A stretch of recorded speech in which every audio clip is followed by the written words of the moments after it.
Welcome to Reformed Thinking. You know, when we read about stuff that happened thousands of years ago, there's always this kind of assumed distance, right? Oh, yeah, definitely. It's like looking at the past through the thick glass of a museum display case. Right. You read the little placard, you nod your head at the historical dates, and then you just walk away. Doesn't really touch you. It stays safely locked in the past. But today, we are shattering that glass. We are doing a massive deep dive into a huge stack of exegetical notes, historical research, and, well, a lot of theological analysis. And it's all centered on just 3 specific verses. Right. Matthew chapter 28, verses 8 through 10. Our mission for you today is to look at the precise moment the empty tomb collides with human witnesses. It's such a brief text, but it's literally the hinge point of all human history. It really is. We are watching the whole narrative shift from the shadow of the cross to the global mandate of the church. And look, we're not treating this as some quaint fable. We're dealing with an objective, historically verified reality. Yeah, this text demands way more than a casual reading. Totally. It directly confronts the cynical skepticism of the ancient world, and honestly, it confronts the subjective therapeutic religion of our modern age, too. Which we will definitely unpack today. Because the bodily resurrection of Jesus Christ is the absolute center of gravity for the Christian faith. Without this physical triumph over the grave, everything we believe just collapses. Right. If the tomb is not vacant, preaching the gospel is just a delusion. So to get a solid grip on this, we need to begin with the gritty historical reality on the ground. Yeah, let's go back to first century Judea. We need to understand the geopolitical situation. Because it was an absolute powder keg. You've got Judea operating under Pontius Pilate, right? Yes. And Pilate was a cynical, iron-fisted Roman governor. He was not a guy who tolerated uprisings. Not at all. And alongside Rome, you have this thoroughly corrupt, apostate religious aristocracy. Annas and Caiaphas. Right, the high priests. They were ruthless political operators. Our notes point out they basically managed the temple like an organized crime syndicate. That's a great way to put it. And they had successfully conspired to execute Jesus using the brutal machinery of the Roman state. They really thought they had extinguished this Galilean movement for good. Yeah, and they took extreme measures to ensure that finality. They sealed the tomb and stationed a Roman guard there to squash any messianic fervor. Let's talk about that Roman seal for a second, because it's a big deal. Oh, it's huge. A Roman seal carried the full legal authority of the emperor. So breaking it was bad news. Breaking that seal meant an automatic death sentence, and the soldiers stationed there, they weren't mall cops, they were highly trained killers. So the religious leaders locked the situation down with maximum state security. Right. But then, Sunday morning happens, the seal is broken. And the individuals who discover the empty tomb are not the people you would anticipate. Not at all. No, let's look at the legal standing of women in that specific era. Our sources dedicate a lot of space to this. Yeah, in both the Greco-Roman and Jewish legal systems of the first century, female testimony was deemed legally incompetent. Basically, if you went into a formal court of law, a woman could not take the stand. The Jewish historian, Flavius Josephus, he wrote extensively about the cultural norms of the day. Right, and he explicitly records that the testimony of women should not be admitted. He cited the cultural assumption of their, quote, levity and boldness. I mean, it sounds incredibly harsh to modern ears. Oh, absolutely. But that was the rigid legal reality of the ancient Near East. Even rabbinic literature goes further, right? Like the Mishnah. Yeah, the Mishnah is the first major written collection of the Jewish oral traditions. And it consistently groups women with gamblers, usurers, and slaves when it comes to presenting formal legal evidence. Wow. So they were entirely disqualified from acting as official witnesses in any binding capacity. 100%. So let's run a thought experiment for the listener. Okay, let's do it. Imagine you are a first-century conspirator. Your goal is to invent a fake resurrection story to launch a new religion. Right. You want to convince a highly skeptical world that a dead man has come back to life. If you are fabricating this narrative, using legally disqualified women as your primary eyewitnesses is the worst possible public relations strategy you could devise. Yeah, if you're making this up to gain traction, you write the story so that prominent men are the first to discover the empty tomb. Right. You'd use Nicodemus or Joseph of Arimathea, or maybe a hardened Roman centurion. You naturally appeal to the legal standards of the culture to give your myth credibility. You'd want witnesses whose testimony holds actual weight in the public square. So the fact that the gospel writers present Mary Magdalene and the other Mary as the first discoverers is incredibly telling. It is. Our sources argue that this supposed flaw in their strategy is actually the strongest internal apologetic proof of the narrative's absolute integrity.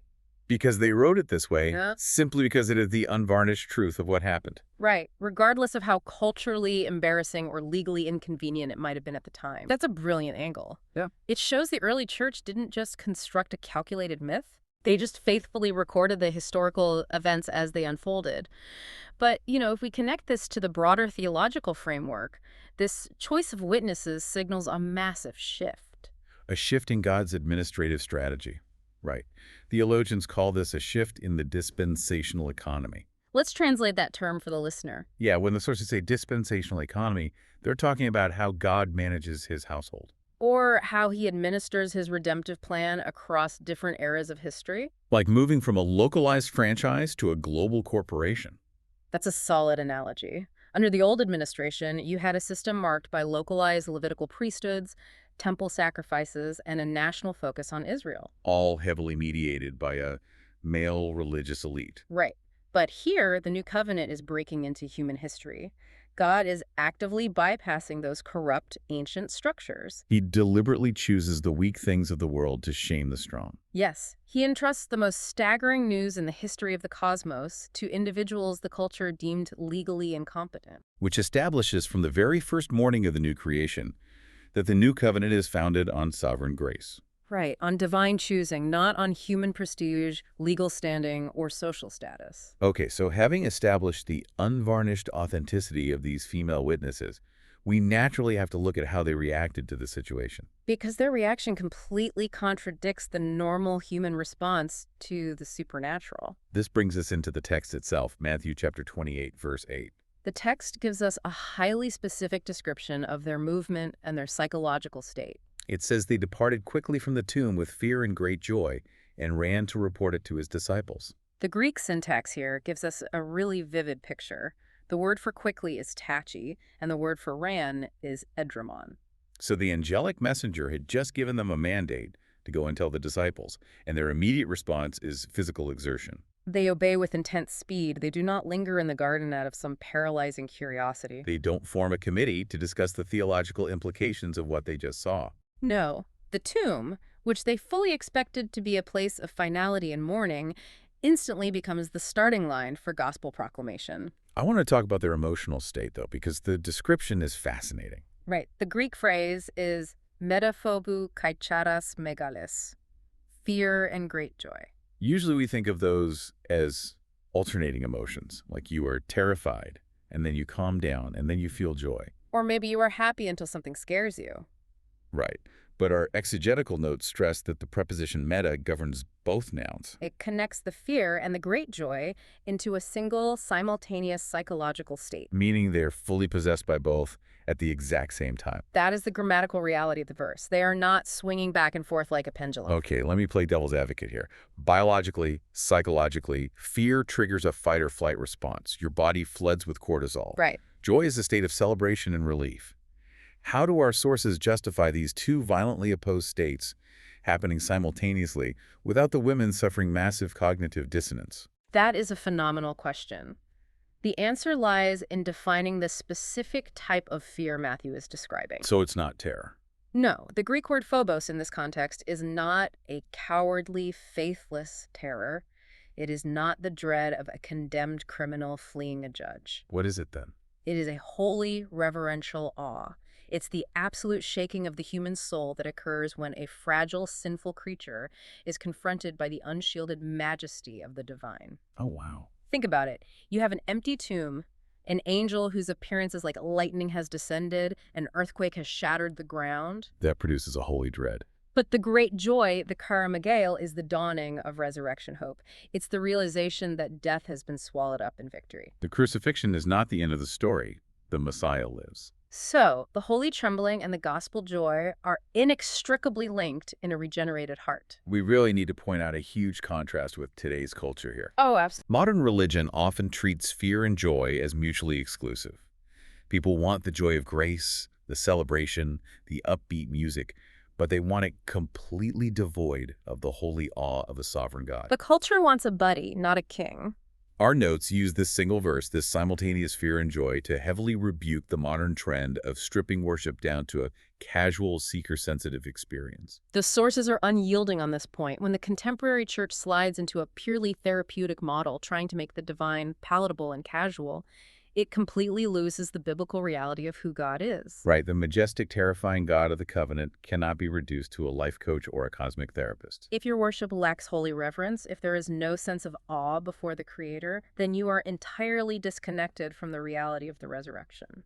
True resurrection faith trembles because God has acted with unapproachable majesty, and it rejoices because his promises are absolutely true. You just can't have the joy without the awe. And that holy awe seems to be the very engine propelling their obedience. They're running. Which, again, contrasts sharply with modern spiritual sluggishness. Yet today, obedience is often delayed until it's convenient, or until we feel comfortable with the cultural temperature. But these women faced genuine danger. The Sanhedrin was hostile. A Roman guard had just been neutralized by an angel. The situation was incredibly volatile. Yet, they did not wait for a safe, convenient season to obey. They obeyed the outward missionary push of the gospel immediately. Sluggishness often reveals divided affections, doesn't it? Or a fear of man. Totally.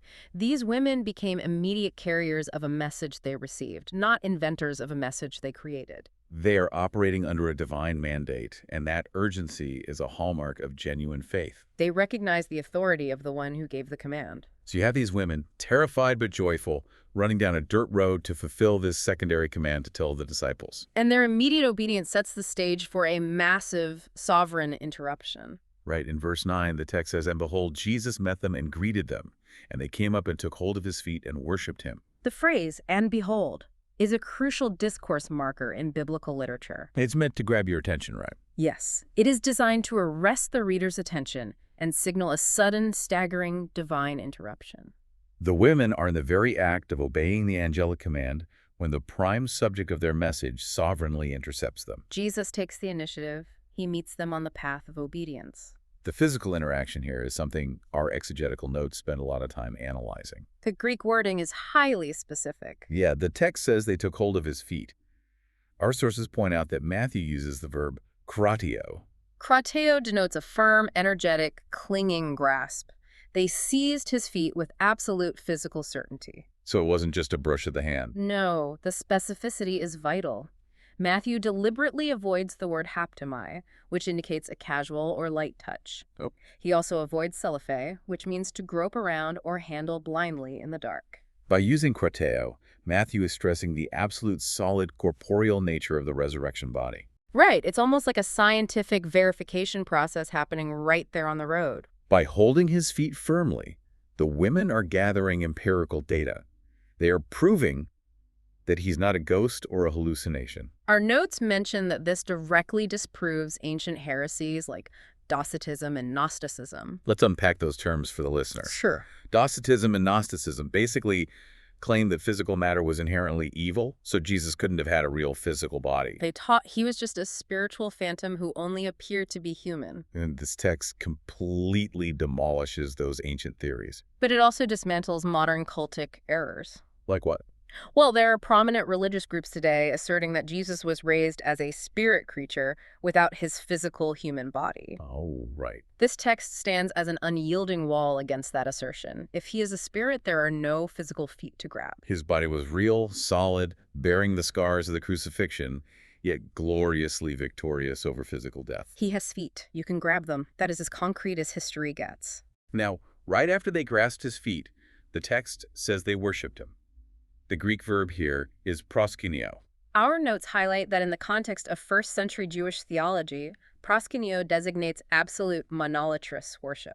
Let's define monolatry really quick. Monolatry is the worship of one single God to the exclusion of all other beings. In the Jewish mind, this was shaped by the Shema in Deuteronomy 6, right?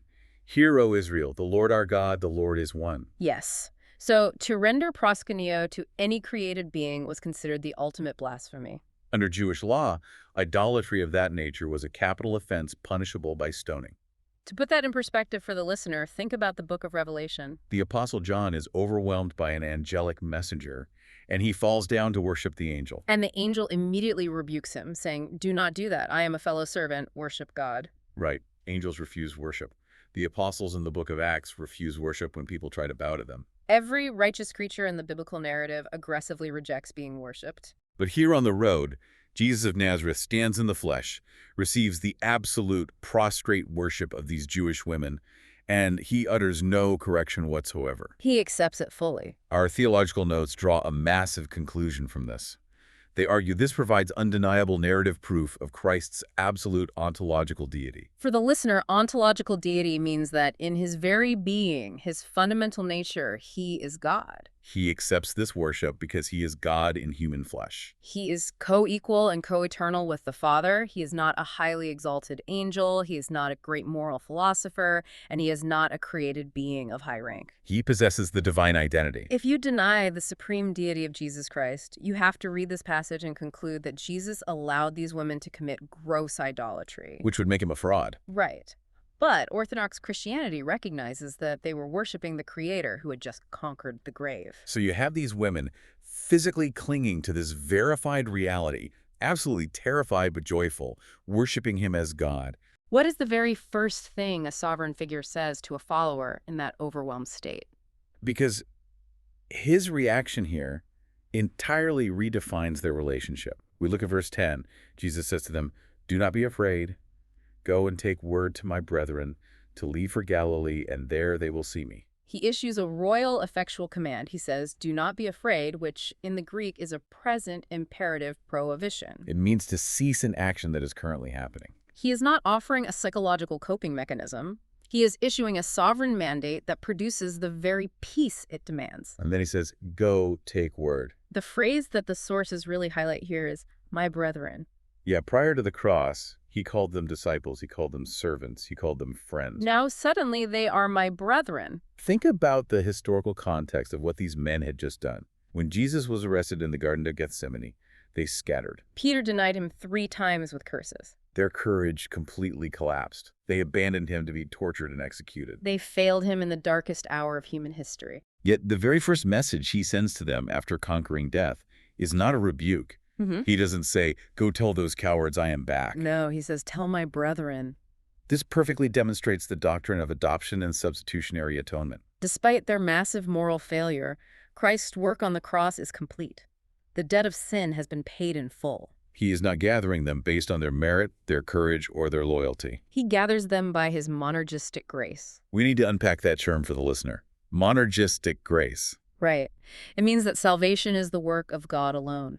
Mono, meaning one. Ergon, meaning work. So it is not a cooperative effort where God does his part and man does his part. No, God acts unilaterally to redeem his people. Christ secures their standing entirely through his finished work. Because he has endured the wrath of God in their place, they are now legally and spiritually adopted into the family of God. He is the unique son by nature, but they have become sons by grace. Therefore, he is not ashamed to call them brothers. That is a staggering comfort. But I want to ask about the geographical command he gives them. The Galilee command. Yeah, he tells them to go to Galilee. Why Galilee? If you are launching the ultimate phase of God's kingdom, wouldn't you do it at the epicenter of Jewish faith? You'd think so. Jerusalem is the center of biblical religion. It is the site of the temple. It's where the presence of God historically dwelled. If we look at the geographical theology of the Gospel of Matthew, though, Galilee carries massive significance. In Isaiah chapter 9, which is quoted earlier in Matthew chapter 4, this region is called Galilee of the Gentiles. It was a region associated with the international nations. It sits on the major trade routes, far removed from the isolated religious elite in Judea. So he is intentionally pulling them away from the religious establishment. He is definitively rejecting the apostate Jewish religious establishment that had just orchestrated his crucifixion. The national, localized shadows of the old administration are vanishing. The temple veil had literally been torn in two from top to bottom just days earlier, signaling that the earthly sanctuary was obsolete. By directing his disciples to Galilee, Jesus is inaugurating the New Covenant International Church. The gospel is breaking out of the national boundaries of Israel and is preparing to go to the ends of the earth. The localized priesthood is finished. The universal priesthood of all believers is beginning. This physical reality and this massive theological shift directly challenge how we perceive belief and evidence today. Right. Our sources deliberately contrast the women's immediate obedience in verses 8 through 10 with the verses that immediately follow. Matthew 28, verses 11 through 15. In those following verses, the Roman guards, who were terrified by the angel and the earthquake, run into the city. But they don't go to proclaim the truth. They go to the chief priests. And the Sanhedrin, the religious ruling council, bribes the Roman soldiers with a large sum of money. They tell them to say that the disciples came at night and stole the body while they were sleeping. We really have to analyze the sheer absurdity of this lie and the mechanics of why the guards would accept it. It's ridiculous. If you are asleep, you cannot testify as a witness to what happened while you were sleeping. Obviously. Furthermore, Roman guards would face execution for falling asleep on duty. It was a capital offense in the Roman military. So why would a Roman guard take a bribe that requires him to confess to a crime punishable by death? Because the Sanhedrin promised to use their political leverage with Pontius Pilate to keep the soldiers out of trouble. Right. Matthew 28.14 says the priest told the guards, "And if this should come to the governor's ears, we will win him over and keep you out of trouble." The religious leaders had enough corrupt political capital with the Roman governor to ensure the guards wouldn't be executed for their fake confession. Our exegetical notes use this interaction to expose the nature of unbelief. The author argues that unbelief is not just an innocent, neutral investigation waiting for more facts. It is an active, moral suppression of the truth. Think about it. The guards experienced the supernatural directly. They felt the ground shake. They saw an angel descending. They knew, objectively, that a divine event had occurred. Yet, instead of bowing in worship like the women did, they ran to secure a financial bribe to propagate a lie. And the religious leaders are even worse. They knew the tomb was empty. They knew the Roman guard was overwhelmed by a supernatural force. Yet they deliberately fabricated a false narrative to protect their political authority. This highlights total depravity. Human rebellion will suppress the clearest divine revelation if it threatens human autonomy. The notes make a very sharp polemical argument here against modern pragmatism and modern mysticism. Yeah, the author goes after church growth models that rely on emotional manipulation, and they also critique people seeking new, extra-biblical revelations. I want to play devil's advocate again. Go for it. How does a bodily resurrection from 2,000 years ago function as an antidote to people seeking new visions today? Why does the author argue that the empty tomb negates the need for modern signs? The author of our notes is arguing from a cessationist perspective. Okay, let's break that down. They argue that the physical bodily resurrection of Jesus Christ is the final, supreme, and all-sufficient sign of redemptive history. The apostolic gospel is anchored entirely in this objective historical event. We possess the completed, infallible revelation of God in the written scriptures, which accurately record this event. So according to the sources, when people today seek ongoing supernatural signs, what is actually happening? The argument is that seeking ongoing signs actually reveals an unbelieving heart that is unsatisfied with the finished revelation of God in Scripture. It treats the historical reality of the resurrection as insufficient. The Christian faith is not grounded in subjective methods, nor is it sustained by individuals claiming private visions. It rests squarely on the public, historically verified fact of the empty tomb and the completed apostolic witness. If the physical resurrection of the Son of God is not enough to secure your faith, the argument goes, no modern subjective sign will ever suffice. We must anchor our souls exclusively in the objective truth recorded in the text. Let's synthesize everything we have covered in this session. Yeah, we have seen that Matthew 28, verses 8 through 10, is not some minor transitional narrative. It is the theological bedrock. It demands a response of reverent awe, coupled with massive, immediate obedience. It calls for the unreserved, monolatrous worship of a physically resurrected Savior. And it reveals a king who graciously, monergistically adopts his failed followers as his own brethren. The text forces a decision upon every single person who encounters it. Look at the stark contrast Matthew provides. The women encountered the reality of the empty tomb, and they fell at his feet in absolute worship. The religious leaders and the Roman guards encountered the reality of the empty tomb, and they orchestrated a political bribe to deny it. There is no middle ground. You cannot remain neutral when confronted with a vacant tomb. You are either falling at his feet or you are actively suppressing the truth. Which leads us to a final consideration for you, the listener. We have spent this time looking at the historical and theological weight of these three verses. If the risen Christ is an objective, historical reality demanding absolute surrender, where in your life are you still treating his authority as an optional suggestion rather than a royal mandate? The king is alive. His commands are absolute. Spot on. Thank you for joining us for this intensive session of Reformed Thinking.